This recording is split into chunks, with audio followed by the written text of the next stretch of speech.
were like the first guy that I know of who had sponsors as an influencer. Yeah. Before you even had a ride. I was like, you know what? I'm going to try circuit racing. Yeah. And I did that for a while. I learned that I was good enough to spend money, not good enough to make money. You know, I had an Integra with nitrous that I blew up a lot, I would say. And then my mom had her Odyssey that we turbocharged, that she drag raced. You know, I was growing up in the sneaker world and looking at collaborations there, and this idea of 1 + 1 = 3. The Evo was just launching, and I wanted a car that was like, oh, I can win an Evo 7? Like that, you know. Another big leap into SEMA. I wanted to see if I could join an organization where I had the opportunity to build more programs and platforms that really gave opportunities to individuals and businesses.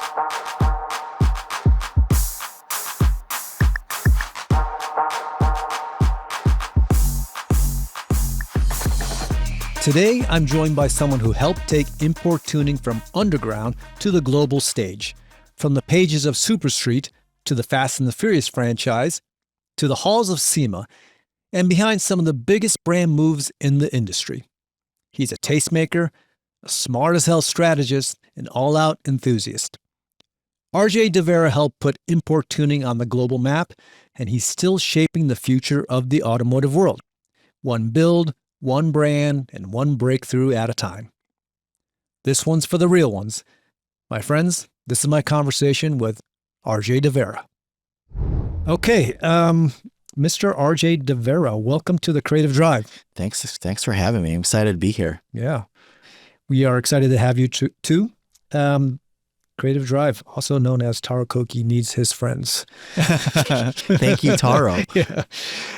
So we were just talking about how we first met Dai, but do you remember when we first met?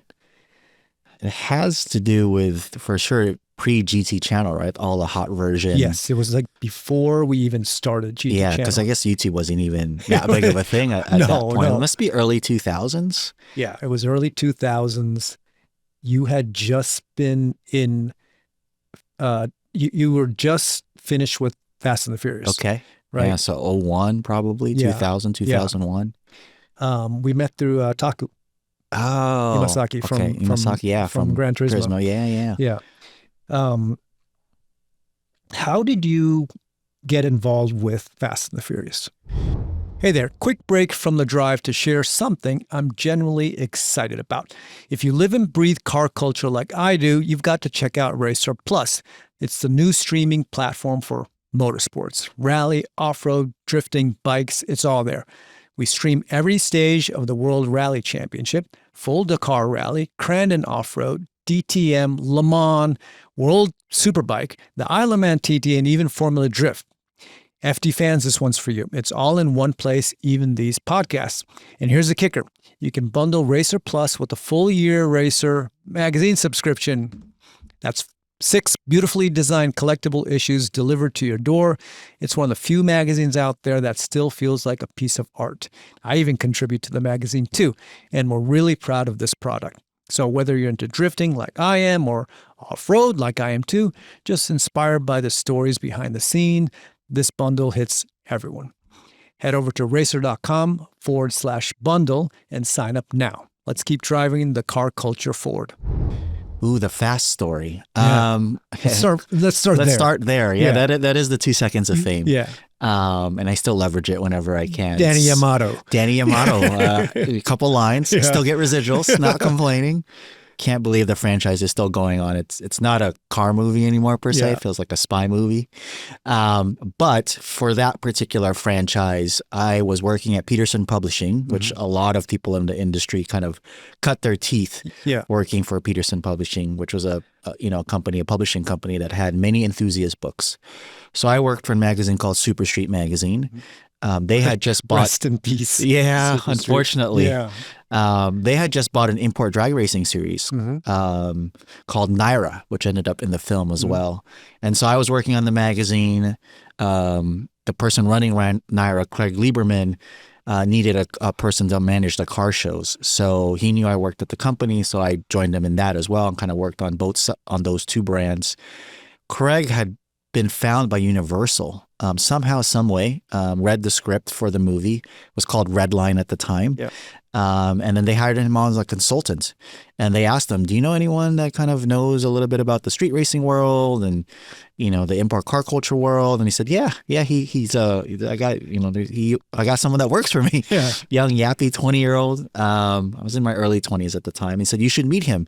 He's actually the president of the car club I'm in. And Craig was part of my car club that entered events and car shows. And so I met the producer first at I believe it was an import show off in Redondo Beach or some car event like that. Yeah. They asked me what I knew about, street racing culture, car culture, import car culture, and asked me to be a co-consultant with Craig. So that's how I got involved in the franchise. And Craig and I helped choose vehicles for the different characters and the parts to put on. We called a lot of favors with a lot of friends because the budget wasn't big. Motor X. Yeah. I mean, everyone, the Apex guys, the Veilside guys, you name it, right? This is Racer, your all-access pass to the best in motorsports, performance, and car culture. Get Racer Plus for live races, extended highlights, breaking news, and fan-favorite build and enthusiast shows, all in one place. From Formula Drift to off-road mayhem. A full-blown nail-biter. Supercars to grassroots brawls, garages to rare collectors. Stream it all, anytime, anywhere. This is about machines and the people who move the culture forward. And when the screen fades, the story continues in Racer Magazine, a collectible trusted by champions, creators, and connoisseurs. Every page, a deeper dive into the soul of speed and performance. Racer Plus and Racer Magazine, the ultimate bundle. Built for the obsessed, powered by passion. And then as we were going through pre-production, I became really good friends with the director, the set designer, Paul Walker, and started to hang out on set as we started filming. Paul had seen me in a commercial that I ended up really just by sheer luck for Arco Gas and called me and said, hey, how come you didn't tell anyone you're an actor? I'm like, Paul, I'm not an actor. What are you talking about? He's like, isn't this you in this car commercial or this gas commercial? I'm like, yeah. He's like, bro, you're an actor. Yeah. So he called the director and Rob called me. He's like, hey, I thought we were family. Like, why didn't you tell me you're an actor? I'm like, Rob, I'm not. I don't have a headshot. I don't go on auditions. He's like, well, you've read the script. We've got characters that you fit in. And I said, well, if you're going to give me a role, I'll take it. Yeah. So that was my involvement with the film. So Paul got you that role then? Paul got me the role. He's the one that saw it and said, you got to be a part of this on camera versus being behind the scenes. Because at that time, I was just hanging out on set with him, bringing Super Street Magazine, like telling him just everything that I knew. Making sure that the cars were correct and ish. They didn't really listen to us. Okay. I mean, the four-way drag is a great example. I mean, it was really surreal when I saw NHRA do four-way drag racing. Because at the time that they asked me about the initial race that I was in, they're like, well, would the street racers ever race four wide? I'm like, no. But I'm like, is it possible? I'm like, yeah, in Ontario, which is one of the places that street racers went at the time, like it was big enough because it was industrial that you could. Yeah. I'm like, no, they won't really do that. But is it possible? They're like, yeah, I guess so. So it's like, oh, if it's possible, and that's all they needed, right? Because it was a movie, it wasn't a documentary. Right. But that's what I mean. What, like you said, like the cars were ish. Like even the Troy Lee graphics with the robots were like, ooh, and now it's a thing that everybody wants. Right. But at the time, we're like, ooh, that's really aggressive, you know? So it was fun. I mean, it was a great thing. When the movie launched, I became the de facto person to take every journalist to the street races. So New York Times, USA Today, LA Times. Because they wanted to see what it was rooted in, even though it really took a lot of liberties and it really wasn't that. But I became that person. Yeah. And then if you have the DVD now, the behind the scenes, I talk a lot about the culture and just, the culture that powered that movie, so to speak, and made it what it was. Because opening weekend, it did 40 million and they thought it would do 12 million, right? Yeah. And then, Vin and Paul and Michelle were all on Leno and whatever late night talk show there was. So it was pretty surreal to be a part of. Yeah. No one imagined that would happen, right? Like on set, it was like, if it does okay, we'll be okay, right? It was like kind of no one Yeah. expected to be what it became. From what I understand, it was set to be like a popcorny, teeny bopper, filler movie, and it wasn't even scheduled for the summer. Right. From what I understand, it was scheduled for like a February launch. I mean, you think about Paul. All of the actors and actresses, they were all just up and coming. Paul had just done like Skulls and Varsity Blues, really not the biggest things in the world. Yeah. Vin had did the Skulls, or not Skulls, Pitch Black. And then Michelle had did an indie. Jordana was a soap star. Yeah. Like no one was this, the well-known actor. And then they tested the movie and it did really well in testing. And then they decided to move it closer to the summer, which is now it's May. It's always debuts in May, right? And then even that, after testing, the studios have this estimate of what it will do. I believe the first movie was made for like 35 to 40 million. And if you usually made your money back, you did pretty well. And the estimates, I think, were like 12 to 15 million opening weekend. And it did like 40 plus. Yeah. And then it became this thing that everyone watched like 6 times, right? So, yeah, no one knew at all. I mean, even the actors were like blown away. Like Paul was blown away, Vin was blown away. And they're on number 10 with the same cast. It's crazy. Yeah.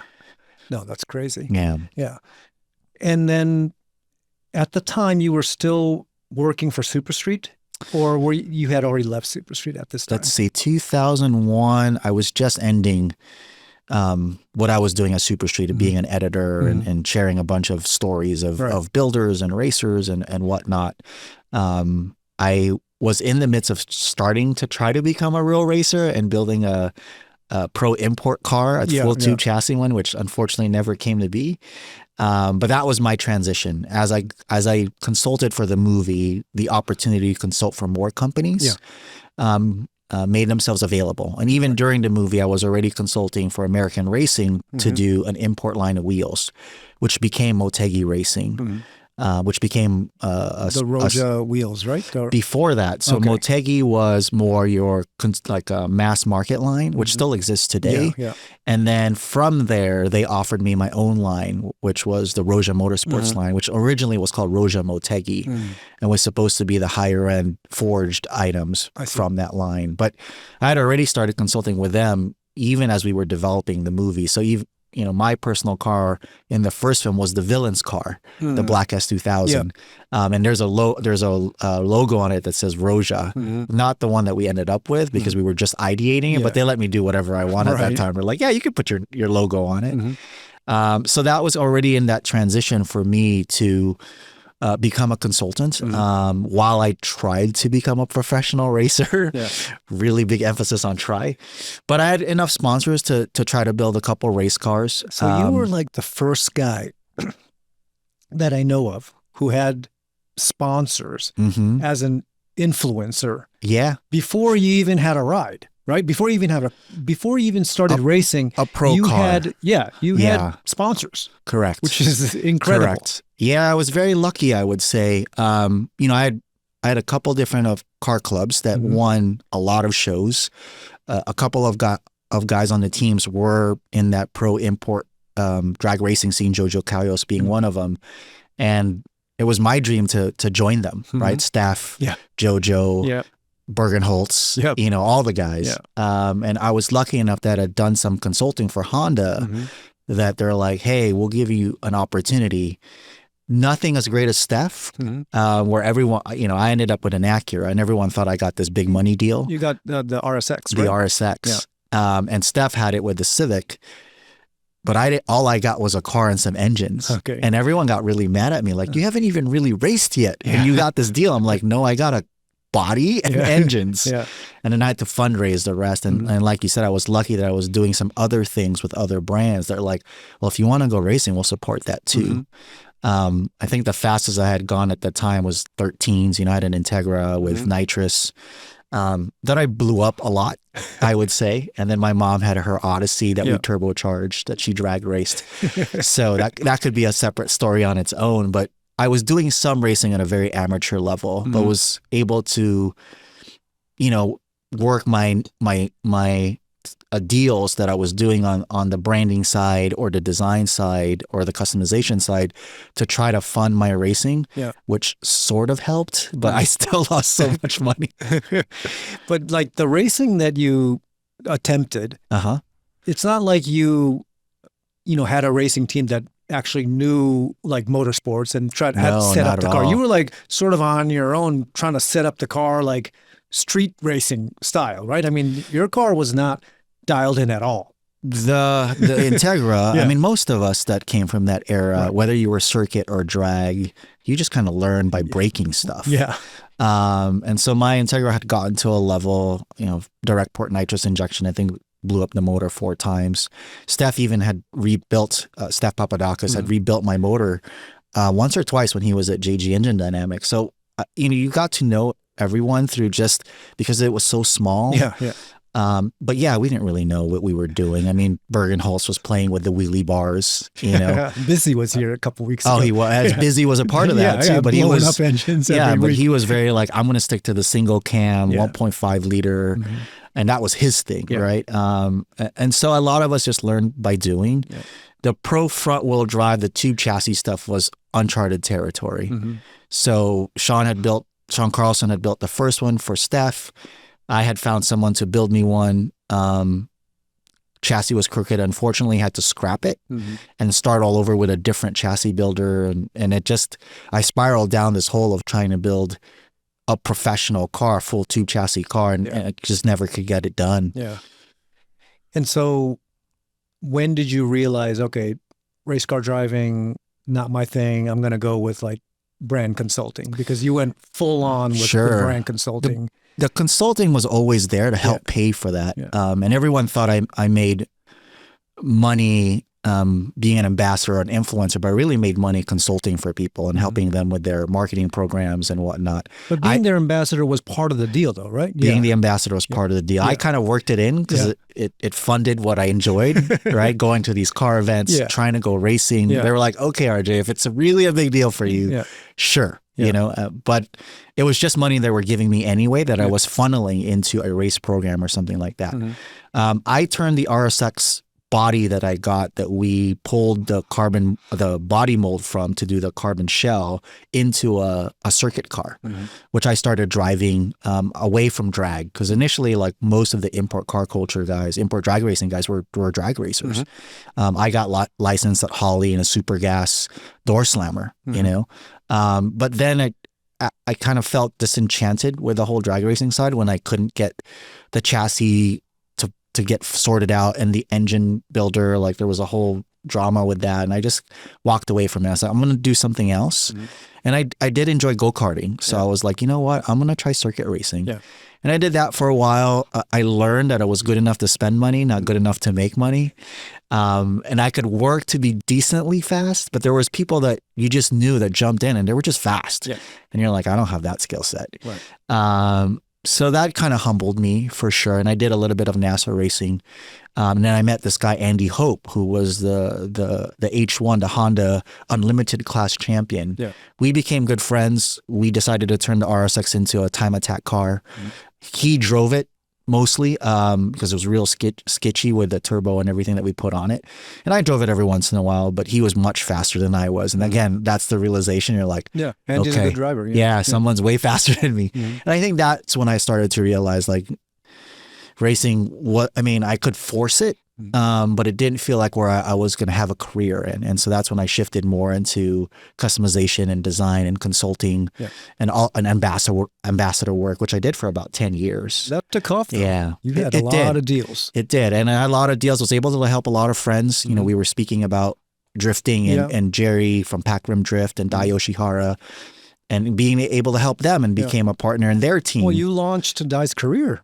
Pretty much. I wouldn't say that. You helped. I helped. You helped. I helped. Yeah. Yeah. I mean, Dai's... Well, you put him in a good position. Dai is a great... I think there was a lot of things that aligned for Dai. I don't know if he's been on the podcast. He has. So I don't know how much he started of his story, but he was going to go drive for another person, Ken Miyoshi, who was doing car shows that I attended. Because Ken originally brought him to the States. Correct. Yeah. And then Ken's car wasn't done, so he'd ended up driving for Jerry. Jerry I knew in a different capacity through Pac Rim and I Love Racing. And I was just friends with them and wanted to see them succeed. So when the opportunity came, when some friends of mine that knew people at Rockstar and they were looking for something new and fresh and were like, hey, RJ, like, do you think Rockstar would be accepted in Drift? And, you know, could we get involved? I'm like, absolutely yes. And that had happened because I was an ambassador for Pepsi and was doing some great things for Pepsi on the car show side. And I think energy drinks just felt that drifting was a great sport to be involved in. I can't remember if Reese had the Red Bull deal already. I think he might have already just started.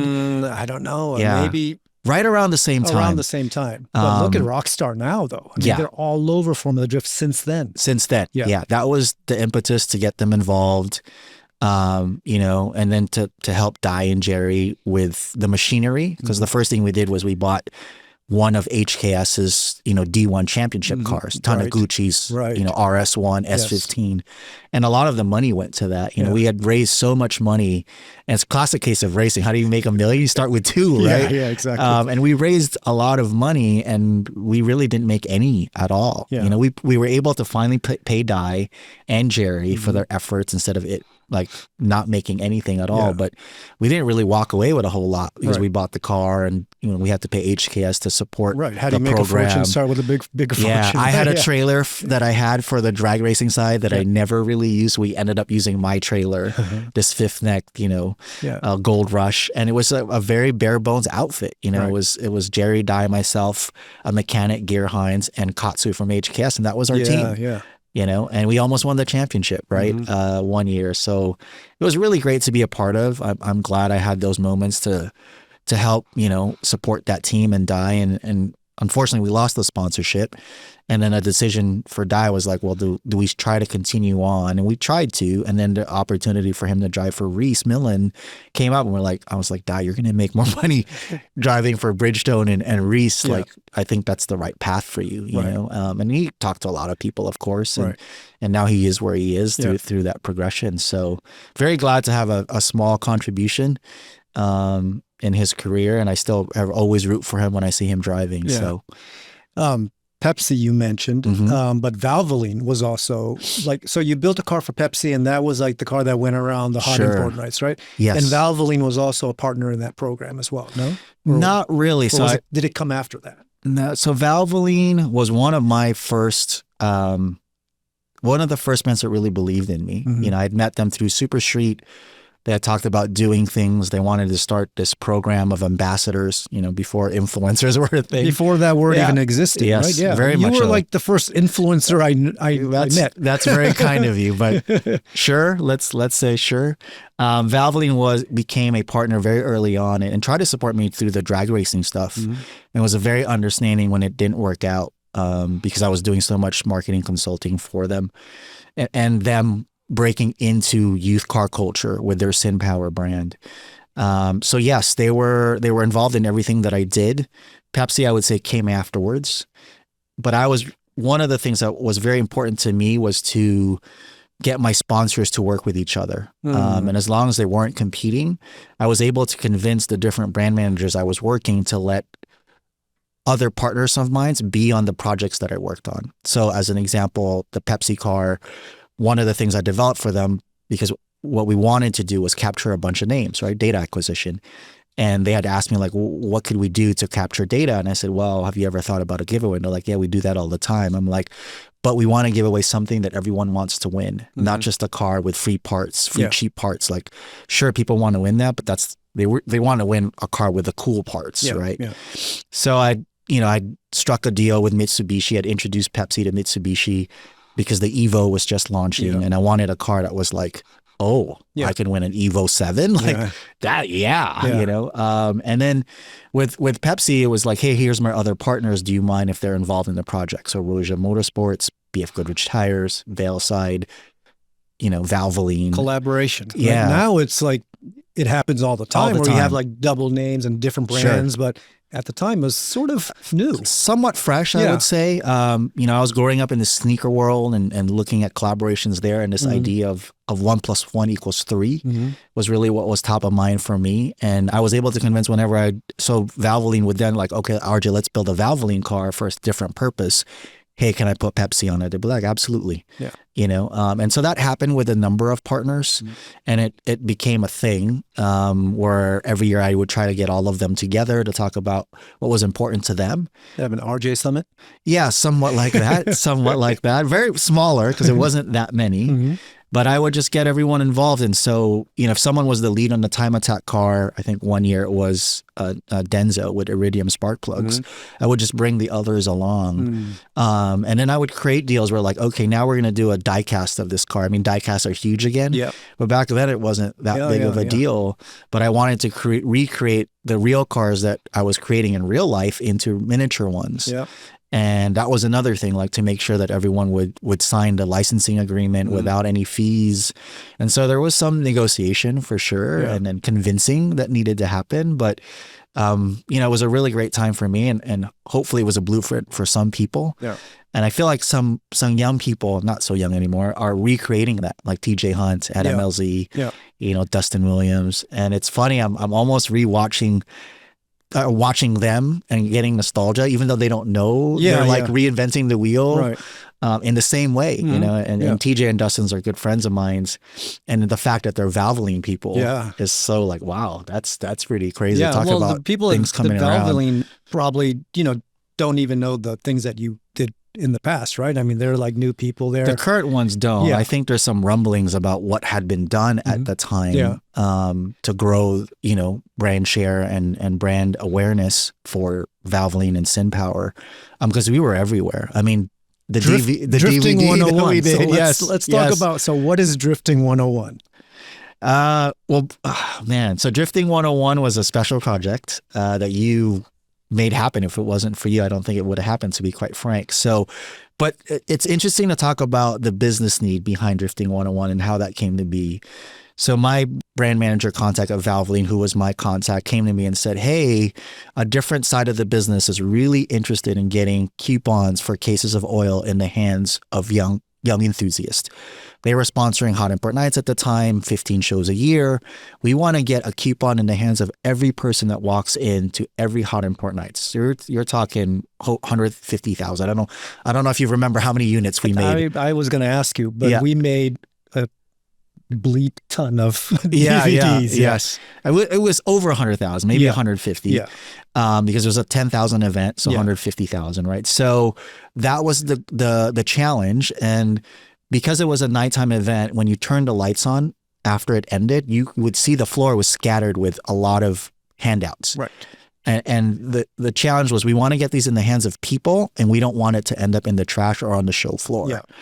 And so one of the questions I asked is, how much money do you have? They said, we have a lot for this, or a good amount. I was like, well, okay, let me just come up with a crazy idea.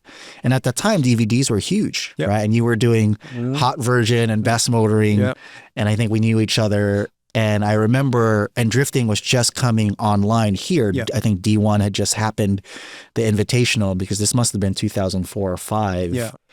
And I think we released the Drift Bible in 2003. Yes. Yeah. And I think it was 04 or 5 or something. And I think D1 was coming for a real event and not an invitational. Yeah.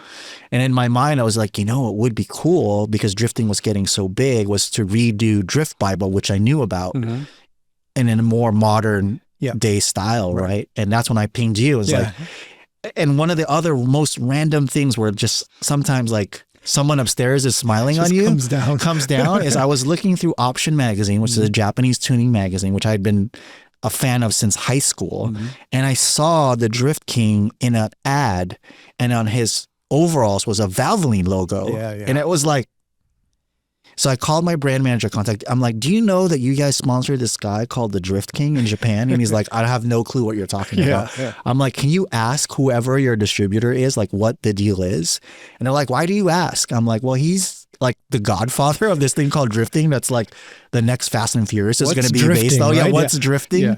And he made this thing called Drift Bible that would be so awesome to redo.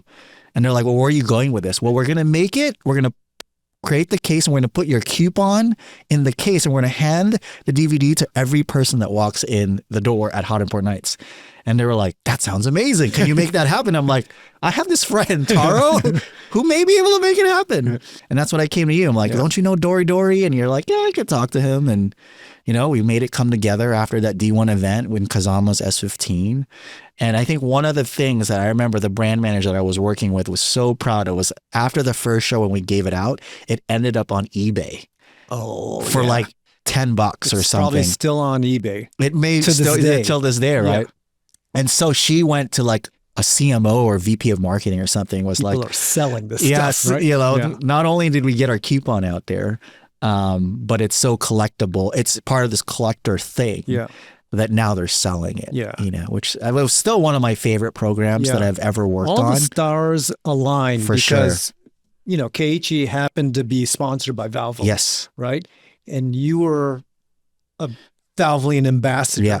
And you knew me. Yes. Right? Yeah. It was just so it just like all aligned. Yeah. Sometimes and there's a lot of saying like you got to work hard, but sometimes you got to be lucky. And it was one of those moments. Yeah. Money was there, like, you know, the backing was there to do it. Yeah. You know, the right people that had the right affiliations that were connected in like 2 degrees of separation. Yeah. Because I knew you, I didn't know him. But you knew him. Yeah. And then we were both sponsored by Valvoline. Right. So it would just, it's still one of my favorites. Handed out 150,000 DVDs. It's probably the most printed DVD, like drifting DVD in history. And it's one of those things I feel really proud of, whether people know it or not, that we had some sort of contribution to drifting becoming even bigger in the and welcomed in the U.S. It was probably the first connection to drifting for a lot of kids. For people that didn't go to the D1 event or the 4 Formula Ds when it started, because it was, you know, not that many cities, right? Mm-hmm. So how would you really see it or know about it, you know? And luckily we did it in English with some subtitles, right? So it wasn't completely Drift Bible. But so that was such a great project. Do you remember you were late to that shoot? I do. I had to keep bowing. Taro was like, RJ, Tsushiya never waits. I'm like, I know, I am so sorry. So we get the Drift King out to Willow Springs with his S15, and RJ is late. We're like, oh my God, Keiichi-san, sumimasen. Yeah. I'm like apologizing for you, and then you show up like, you know, I think he had a birthday party or whatever, and then but he made you pay for it because he gave me a ride, and I almost like I was turning white. That was one of the best rides in my life, though. Yeah, you know, and I remember the belts were loose for a reason, so I would kind of get thrown around, and then he gave me his gloves from that day that he signed, which I still have. Okay, I've used them go-karting every once in a while, but I mean, you know, there were so many Japanese tuning legends or drivers that I looked up to because that was the scene that was in, and he's kind of, you know, epitome. So to have the opportunity to have worked with him and you know, done a project like that with him, it's something that you remember for like your life. No, right? he was great, you know, and it was, you know, in the video we make it look like you're talking to him in the car. Sure. But, you know, I was like following, doing like simultaneous the translation. Yeah. You know, so I think we were in an S2000, right? Yeah, when we were in doing S2000 the interview. But, you know, after that, you know, after the shooting, we went and had Korean barbecue. Right? In LA, and we had a great time. That was great. So let's after, you know, Valvoline and things like that, and you did consulting, you got a job. First corporate job. At Meguires. Yes, right? Correct. Now, how was that transition? It was a huge transition for me because up until that time, I was either consulting or a partner in a business or a freelance writer. Everything was let's call it freelance based. And I had never, even though I consulted for a lot of corporate companies, you know, I wasn't in the office like every day. And this was around the recession. So the amount of clients that I had really dwindled down versus 08, 09. Meguires happened to be a client at the time, and they had just been bought by 3M. And I was working on a project for them around vehicle wraps. and using 3M vehicle wrap technology as a way to use wraps as a way to customize your car. Because at that time, all you could do with vehicle wraps was print on it. And most people printed like their van for their flower shop or their real estate company or something. But there were new wraps coming out that were matte colored, and it sparked this idea in my head, like, what if you used wrap to change color versus paint?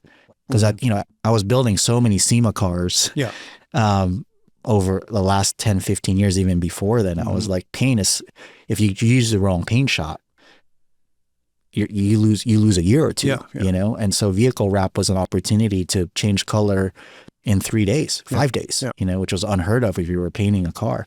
I mean, you could do it, but the guy had to stay up, you know, and like put it in front of everything. So I'd gotten offered a job after we had launched at the SEMA show, because I was consulting for them, and I was really hesitant to take the role. You know, I told the guy that offered it to me, who was actually my first boss there and was a great boss and slash mentor, that I was like, no thanks, you know, I'll like hire a new brand manager and I'll consult for them. And he said, well, you don't understand, when I fill this role for this business development role, like, your consulting deal is done. He's he's like, what are you doing anyway? It's the recession. You know? Like, what do you know about 3M? I didn't know a lot about the company. I didn't know it was Fortune 100.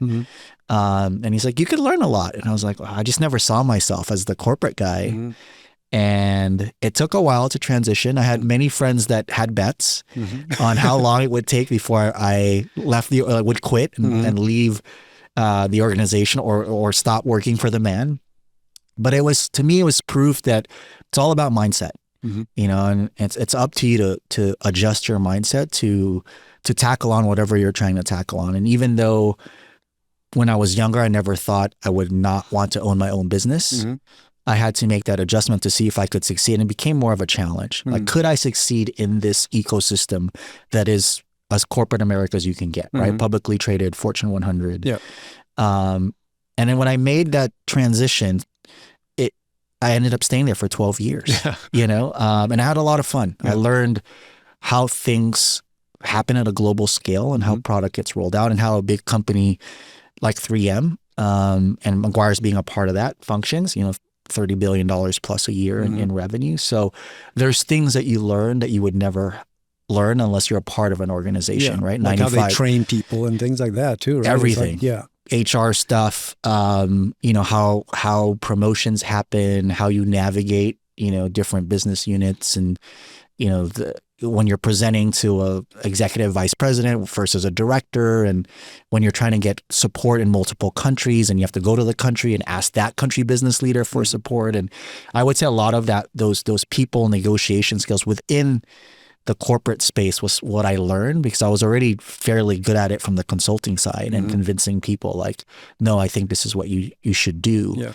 But how do you do that internally versus externally? So yeah, it was a big transition for me. I learned a lot. I was very blessed to have that leader, Dave Gunderson, who runs 3M's automotive aftermarket division now, as my leader. And he really taught me a lot about, you know, sometimes how to have some patience, and also when it was time to be aggressive, right? And you know, choose your battles and to lay it on the line when it made sense. And he gave me a lot of rope. You know, the influencer program at Meguires was something I pitched to him at a lunch at Pebble Beach. And I was like, what are you talking about, influencer stuff? Like, there's this thing that I used to do. We called it ambassador work, but now it's called influencers. Like, we need to get involved in this. You know, and that's how the relationship with TJ and Dustin started with Meguires, was just this small seed money of like, just give me a little bit so I can prove to you that this is meaningful, you know, and that's really the story of my life, right? It's just finding little nuances and opportunities that are slightly different from your normal, to help brands break into new up and coming movements and trends and things that are just on the front end, top end of the sphere, sharp end of the sphere. How do you think influencers are changing the way the audience interacts with brands now? Influencers to me, or content creators as they like to be called, because for some they hate the word influencer. Creators, influencers. Yeah, I mean, same difference. Same difference. Same difference. I think they're a part of the ecosystem. They're not the only part that's changed the game. It's really the platforms that gave them that opportunity to change the game. Yeah. If it wasn't for YouTube, if it wasn't for Instagram, if it wasn't for TikTok, they wouldn't have the influence that they have now. Yes. So these companies opened the world to this opportunity for you to have your own channel, right? Or for you to make your own content and to make a living doing it. The YouTube rev share deal was so transformative because I was trying to create content before any of that. Yeah. Right. Boost Mobile was a partner. We filmed a show called Boosted where we modified a Mazda 3, a Mazda RX-8, which we gave away. And there was no place to put the content. Yeah. I mean, we put it online, but I think it was 56K or 128. Like, good luck trying to download an 8-minute video. It took 20 minutes. Right. And then YouTube came around, and granted, it was slow in the beginning and no one made money. But when they started to introduce this rev share model, then people could do that for a living. Like, I had to close deals first, right, with a magazine, and then sell a deal, and then but the deal was the brand deals that people have now. Yeah. And it's interesting to me because a lot of creators don't know how to do brand deals. Yeah. They learn eventually, but in my era, you did the brand deal first. Yeah. You didn't, and then you created the content, right? Yes. So I think they've really changed how people, consume content, where you've got traditional publications like a Racer magazine who's evolving and changing the way they do content. And then on the flip side, you've got creators who create content, and now the enthusiast or the reader or the content consumer has many different avenues of how they want to consume content. Like, I'm a huge F1 fan, so I consume all the official F1 content, but I also consume a lot of YouTube content from people just commenting on F1. Yep. So I think they've really changed the amount of perspective you can get as a fan of anything, right? It could be racing, it could be car culture. I'm a huge watch fan and sneaker fan, and it's the same in those worlds. Yeah. So it's very interesting. Like anything, I'm sure something's gonna come and blow all of that up, and then everyone's gonna have to evolve. But start all over again. Yeah. But there's definitely a number of content creators that have made, they've developed businesses, right, and large organizations. And to me, that it's just like fashion. It's going to happen again. Yeah. Who knows what it's going to be? But in this moment, there's a lot of creators that have more power than some of the largest publishing companies, right? Because of their following. Right. You look at the Kardashians as an example of their influence, and what they do with their brands is bigger than some brands that have been around for 100 years, you know? So it's a very interesting dynamic. I do feel like it's getting quite saturated right now, so it's getting much harder to break through. And like anything, if you're one of the earlier ones, right, like Chris Fix or TJ, that you have a leg up because you built your audience and they grow with you. But what happens? TJ and I talk about this all the time. Like, at some point, do you become irrelevant, and what do you do after that? And a lot of them are being smart about what they do next or thinking about what they do next, which is an example for me. I was an ambassador for a good 10 years and then the recession hit and all those deals were gone. Yeah. And then I had to kind of reinvent myself. So it's very exciting to watch. Yeah. I'm always so amazed by how much global reach some creators can have because the platforms are so global. Yeah. A lot of the influencers are sort of entrepreneurs, right? Yes. Basically, and they're starting to shift to finding different business models that work for them now, rather than just relying on the media, right? Yeah, I mean, that's changed in the last 10 years. Yeah, right. They're selling merch and they're launching their own brands. And that's the only way to survive because the media revenue is shrinking because the companies are sharing less and less. The interesting part, though, the content creator side and the social media side has become, it can help elevate when you're not a creator, but you're trying to do racing as an example. Yeah. You think about some of the names that are coming out, and they're actually, not only are they talented, but they're using the media side of it to get a leg up. You look at someone like Lindsay Brewer as an example, right? Multi-million-dollar follower, karting basically her whole life, you know, and now she's, I don't know if the media's helping, but it feels like her social media is helping with certain things that she's trying to do in the racing world, right?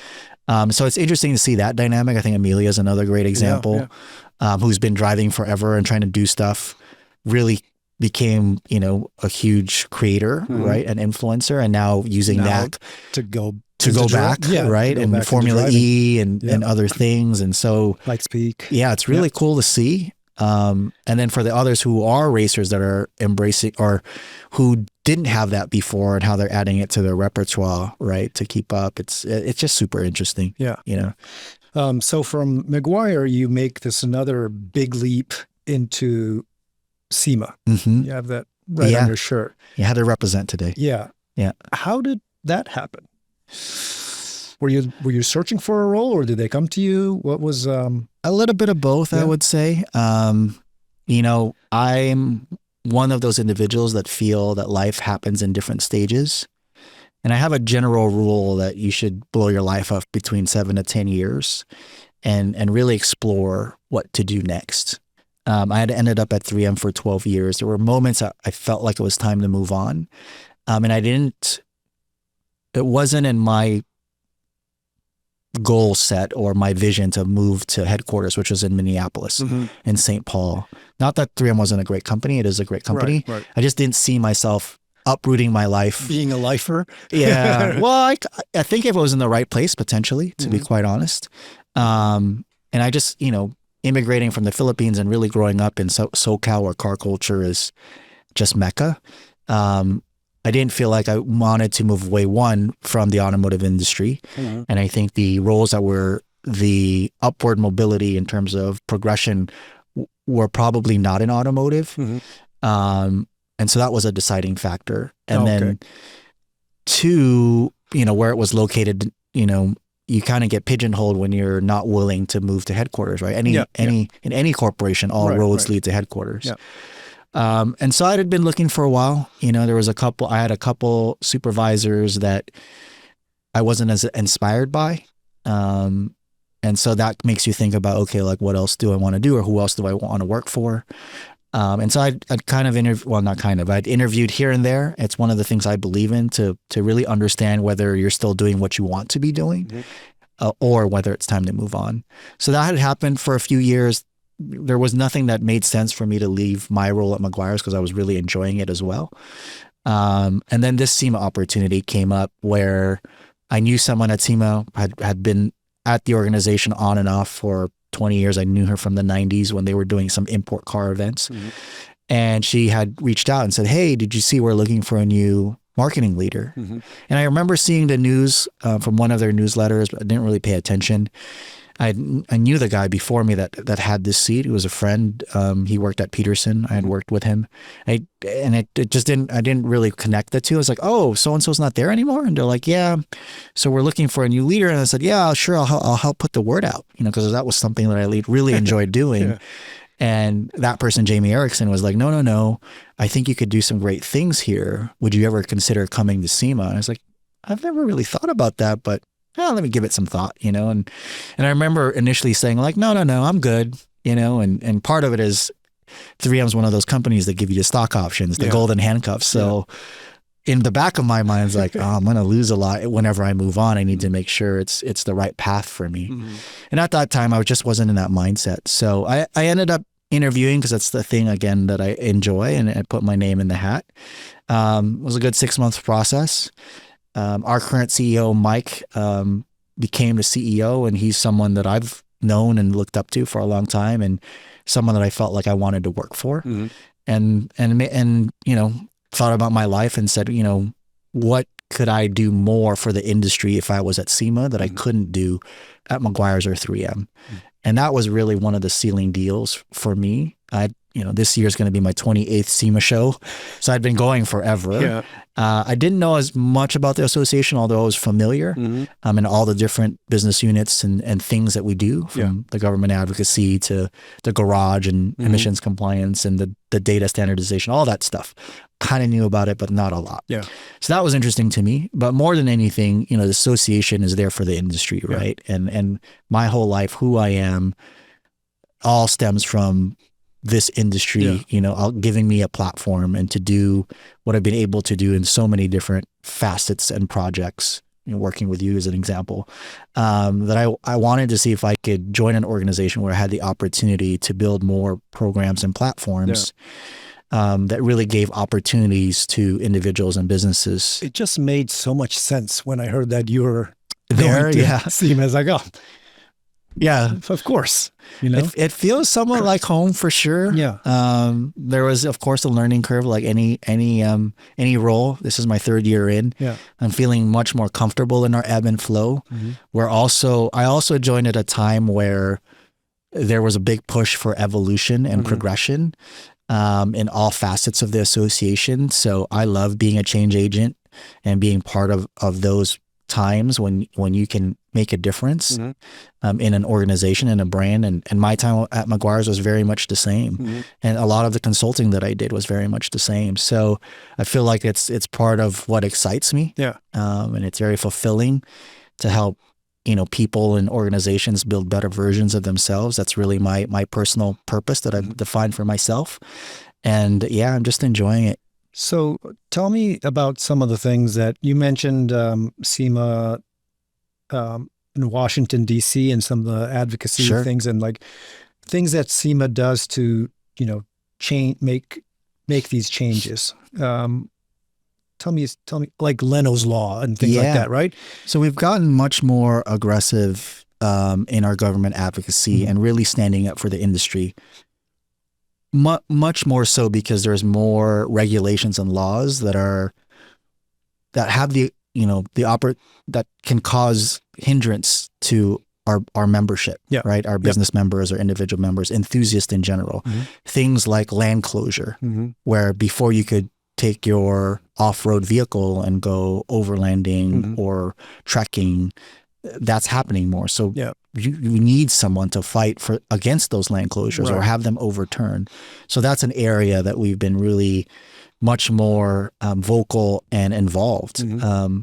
The EV mandate I was telling you before we started, for the last couple of years, we've been really advocating that the future should be about a technology neutral future where, consumer choice stays at the forefront. And if you want to drive an EV vehicle, you can. If you want to drive an ICE engine vehicle that's synthetic fueled or hydrogen fueled or whatever, or a hybrid car, that you have that choice. The way California had proposed this mandate that was in place was that by 2030, X number of new cars would be EVs, and by 2035 it'd be 100%, which took that consumer choice away. Yeah.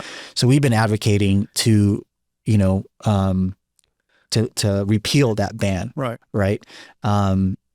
And so this morning it went to Congress for a vote through something called the CRA, Congressional Review Act, and we won. We were able to repeal what some people call the EV mandate. They've worded it as something else, ACC2. You can get real technical and political about it. But at the end of the day, what it would have forced was 100% of new car sales would have been EVs, the way they had written this regulation. And so we're doing things like that to really, one, protect choice and freedom, and two, to protect our membership base who create so many, customization parts, modification parts for, things like ICE engine, internal combustion engine vehicles. And so as a fan of automobiles and racing, like I love a Porsche Taycan Turbo S, just as much as I love a twin turbo V8, Aston Martin, which I have right now. So I think that idea that you get to have the choice, and even in your garage, you might have your EV daily, your track car, your weekend warrior track car, and then your fun car. to me, it's important, right? And I think to us as an industry, it's important. So SEMA's, doing the advocacy on the state level, sometimes just on a regional city level, like with the land use stuff, and then the federal level. Right. And so we're fighting for lots of things. The EV mandates were one of them. The Leno law is a great one where we're trying to convince California that there's a thing where you don't have to smog a car post 77, I think, or something. Yeah. So now we're trying to make it a rolling 30 because the reality is there's of cars that are of a certain age, it's like 1 or 2% of the registrations. Right. It's very low, and really the impact's going to be negligible, right? Because it preserves a lot of those vehicles, and being able to do that. So Leno's law is a big one for us right now in the state of California. So it's all of those things that we're advocating for, again, on the city front, on the state front, and on the federal front. A lot of people know SEMA as like the show, right, in Vegas, and but you guys do a lot of things like behind the scenes. And one of the things that I recently learned were these committees, right? Yes. Right? Yeah. Councils and networks plus the committees. I had no idea about this. I was like just wandering around our makeshift podcast studio last year, and I wandered into the wheel, tire, suspension, brake committee like gathering, right? Yeah. And like, what's going on here? And it's like, and I saw my friend from Discount Tire that we did some work with back in the day. And I ended up joining because, hey, this is something interesting that I'm into wheels and I'm into tires, and I'm an enthusiast, and I know these brands, like these brake brands, like they're all there being represented. Can you tell us about like the committees and the councils, and like what are they for, and what's the mission and aim for these committees? I would say it depends on the council or network. So we have 9 of them, 6 councils, 3 networks. They're really a volunteer opportunity. One, to network with either individuals that are part of a certain category, like the wheel, tire, brake, suspension. That's a council. So all of our councils are more specific to a category within the industry. It could be motorsports. It could be truck and off-road. Right. It could be restyling. It could be, wheels, tires, brakes, suspension. It's a long one, WTSBC. Yeah. Or we have other networks that are more, like SBN, which is SEMA Business Women's Network, or FLN, Future Leaders Network, which is a type of role, let's say, or category of individuals who have something in common. And so these are just opportunities, one, to network, to make yourself a better professional, or to make your business a better business, and then to support a specific category that is near and dear to your heart or is near and dear to your business. So it's a big program for us, and there's events going on year round through the different councils and networks, so that they can really not just advocate for their category or segment, but really help each other and help each other's businesses grow. For the wheel, tire, suspension, brake. I mean, we have WTSVC. We have like this. We love the acronyms. It's obviously trying to advocate for your own category and things like that, but I think it's very helpful for each other in terms of networking, between all the different industry, brands and categories, just to get to know each other too. Because like if you're a part of this, tire brand, it would be helpful to know this wheel brand guy, right? Or the marketing manager, or just even talk about like how the challenges that you're facing in terms of sales and the tariffs that are going on right now. So I love these monthly, virtual cars and coffee kind of things. All the events. Some of it are educational. Some of it are networking. And I think it's all rooted in this idea that all ships rise in a rising tide, right? And so how do you provide a platform for different segments to get together, to network, to discuss challenges, to help solve issues within a particular category? And it's one of those things that is just part of the association. And it's a big part of the association, and making sure that these opportunities are available for people to get involved, to have their voice heard, within their category. And then, that helps funnel some of the advocacy work that we do, because there's just power in numbers, right? Yeah. So, to your point, another thing that we do at the association that I wasn't as aware of, I knew about some of them. There used to be an import council. I think that turned into ETTN, which is more about technology. Okay. But again, an opportunity to get involved and be involved. Yeah. What's coming up for SEMA this year? What's new? We keep evolving the show, both SEMA and PRI. So PRI is a part of the SEMA organization as well, Performance Racing Industry, which is 30 days after the SEMA show, which is crazy. I think both shows are really pushing, right? Because the demographic of the people attending is changing. So on the SEMA front, as an example, we've opened it up to the public on Friday. We have this Friday open to the public day, which is changing the face of it a little bit and giving the opportunity for the exhibitors that are doing much more direct to consumer that opportunity to have this direct conversation with consumers. We also started live streaming the show for the first time. Last year was our first year. This will be our second, just to open the doors a little bit more to the masses globally. If you don't have an opportunity to attend, to really see what's going on, and hopefully that makes you want to really make the effort to come, right? We've added entertainment to the SEMA show with SEMA Fest and the concert, knowing that the trade show attendee is getting younger and they're expecting more from their trade show events.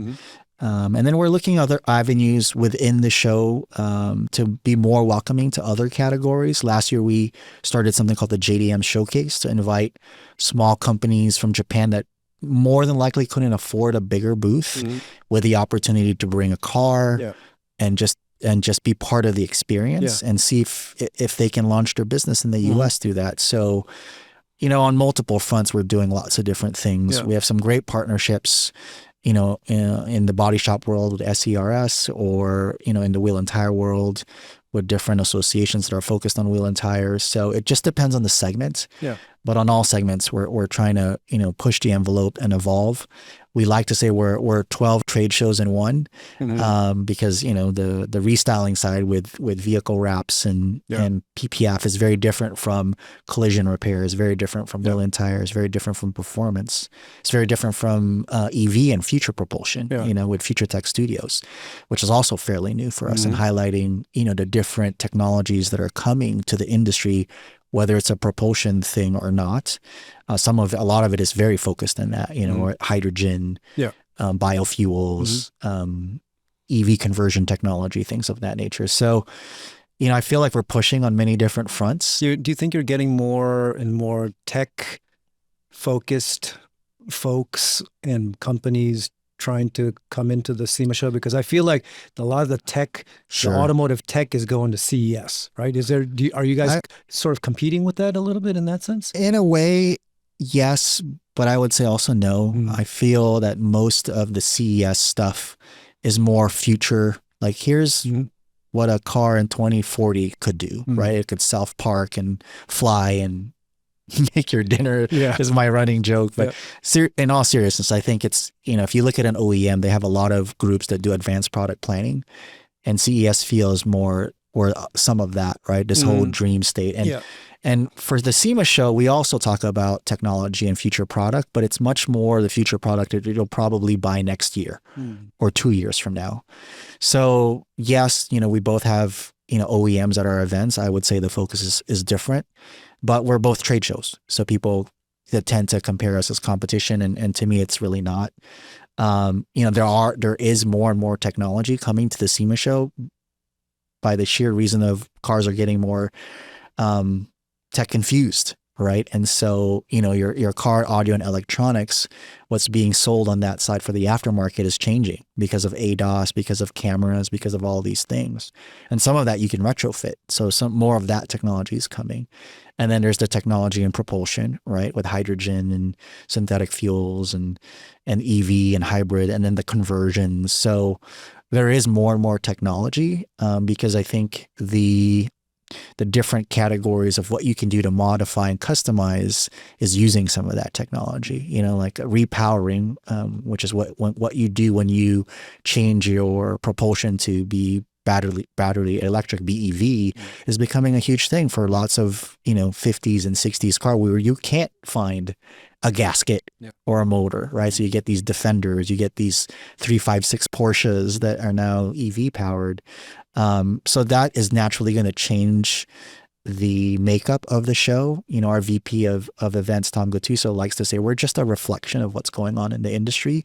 And the reality is that's what's going on in the industry. EV West, I think it's a 3-year wait list for conversions. And so because of that, there's other companies that are sprouting up to do that. So it's a really exciting time, to be quite frank, to be part of the aftermarket, because the aftermarket, the OEM set the tone of what vehicles are available and what you customize. And then it's the aftermarket that really thinks out of the box. And, I think to a lot of OEMs, no, you're screwing up what we made. And for us, for guys like you and me and gals that are enthusiasts, that's the joy, right? How do I personalize it? How do I make it my own? Yeah. No, totally. What's interesting about and what is very impressive about you, RJ, is you always find a way to make it exciting, I think. Do you realize you say it's an exciting time a lot? A lot. Yeah. And I think I just love that. No, I've ever since I've known you, this is what I kind of stuck, and I just realized it right now, but you say that a lot. Yes. Because I think you always kind of see the positive in things. Yes, right? I try to. And so you say that, I remember talking to you, this was probably decades ago. Yeah. It's an exciting time. Look at drifting. It's an exciting time, right? It's so I think that you're very positive. I mean, you're great for the industry, and I want you to keep on doing the things you're doing, man. We're going to start winding this down a little bit. This is our second to last segment. It's called the Rapid Fire Rounds. Okay. All right.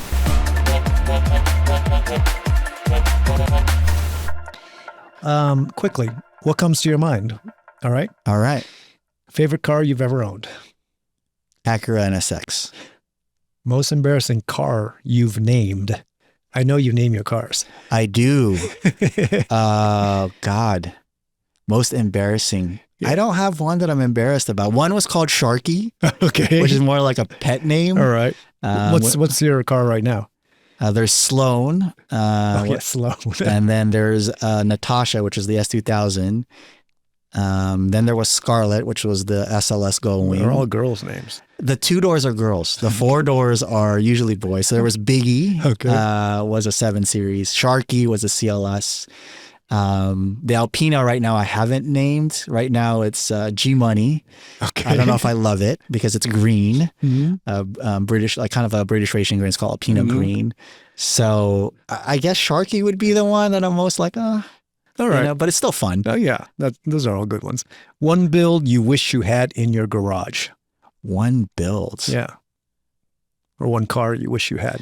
Oh, well, I always defer favorite car of all time, McLaren F1. F1, yeah, I know. Yeah. I think many people have heard that. Yes. And now that it's 20 million plus, you have to win the mega lotto, but one has to dream. Yes. Dream brand collab.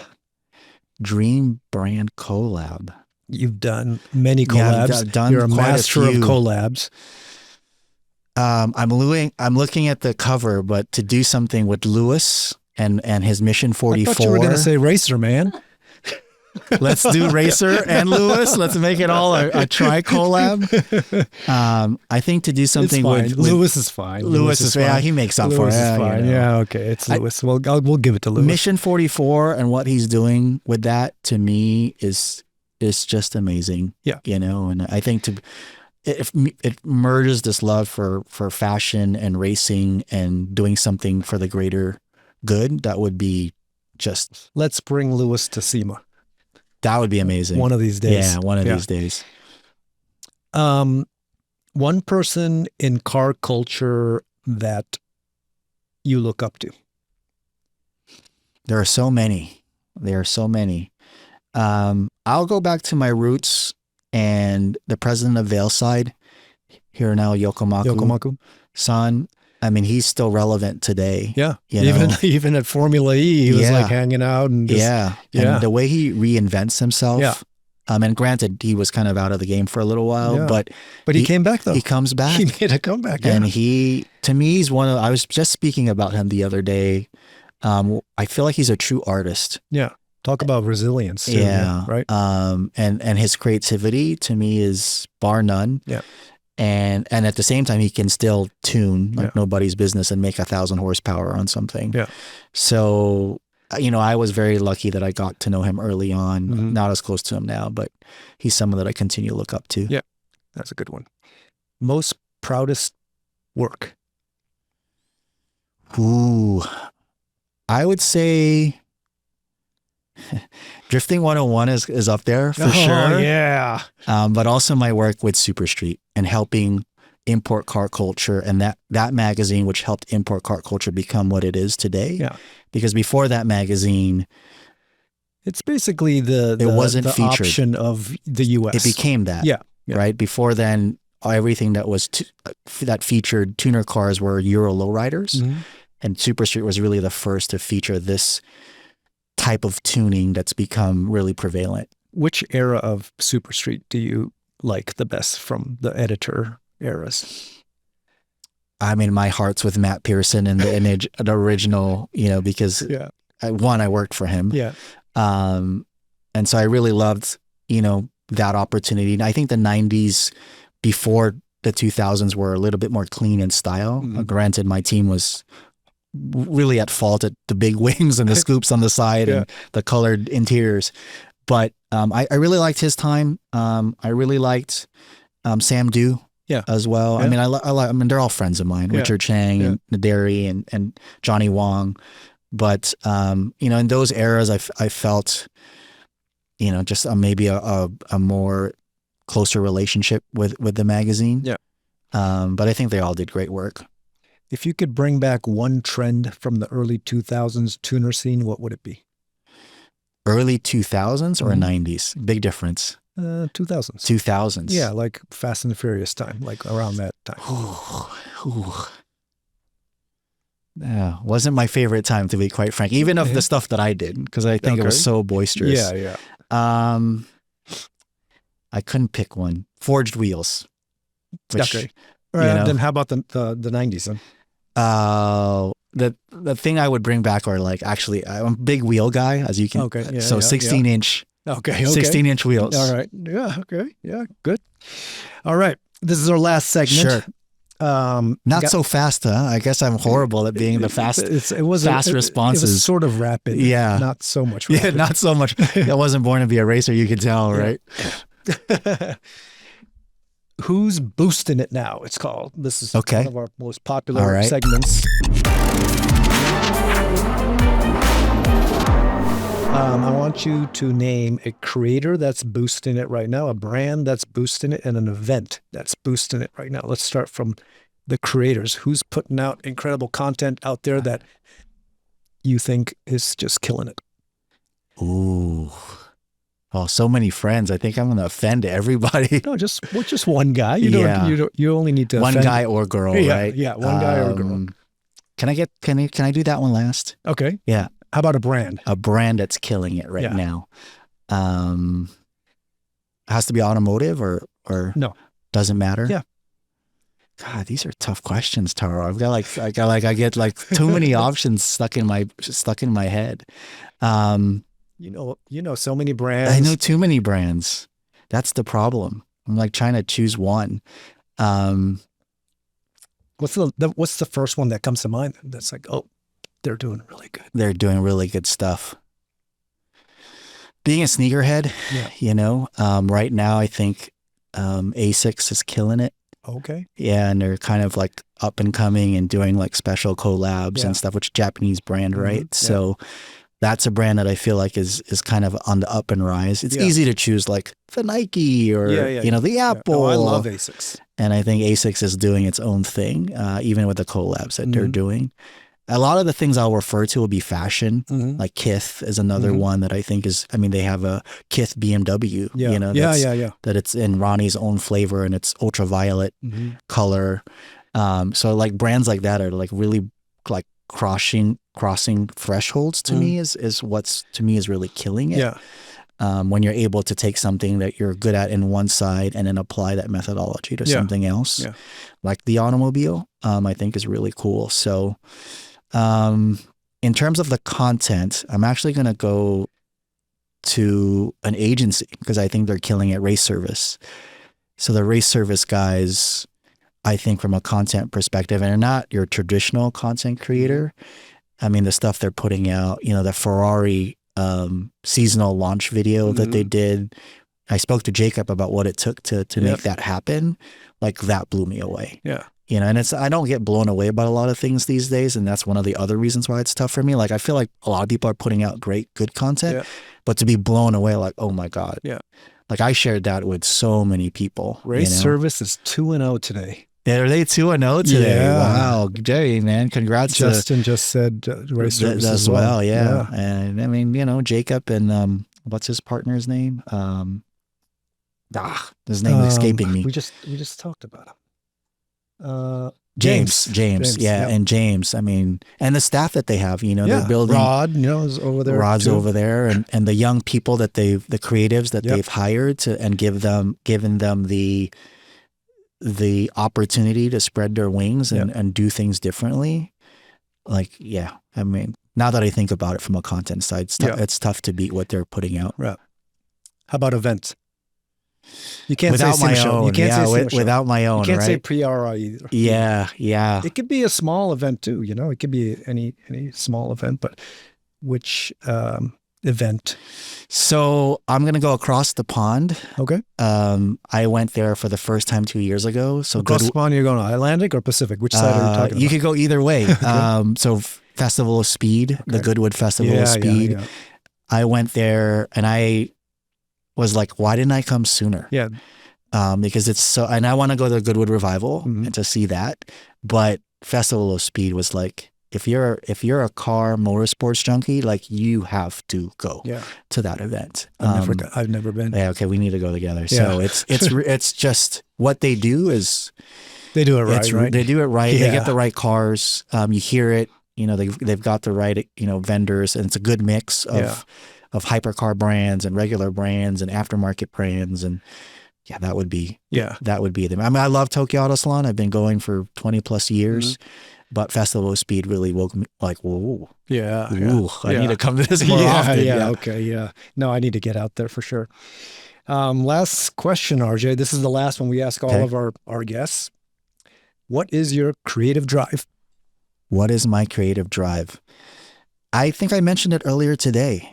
It's just helping people and organizations build better versions of themselves. And being able to contribute to that is really fulfilling to me. So whether it's big or small, I do some informal mentorships with people that I just, find promise in and hope I can contribute to. And then sometimes it's a lot bigger, whether it's an organization or an industry, at the end of the day, when I get up, that's what fulfills me the most. I look for those exciting times, as you said, and exciting people to support, to inspire, to contribute to. And to me, that's what I would answer that.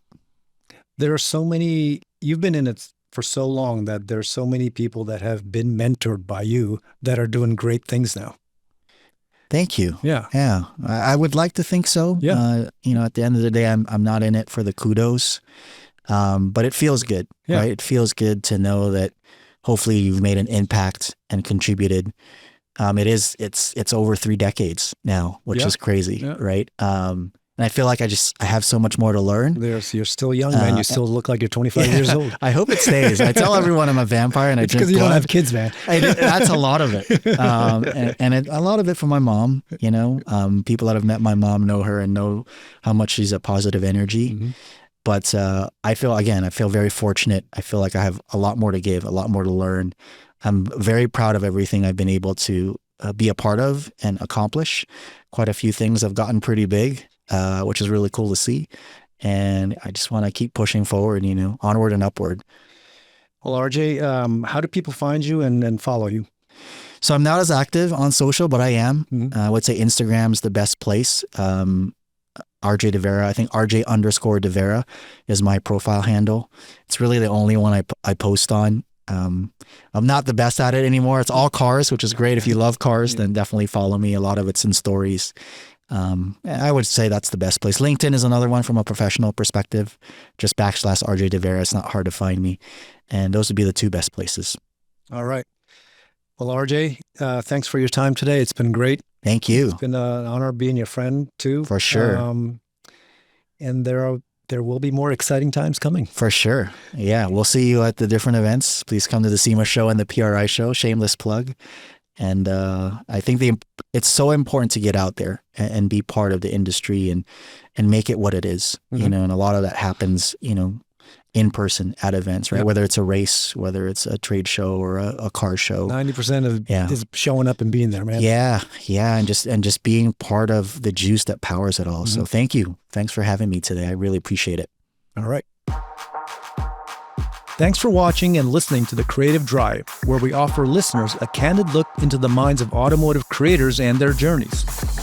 The Creative Drive is available on all podcast platforms, and we have more awesome guests lined up for you guys, so please subscribe so you don't miss any episodes.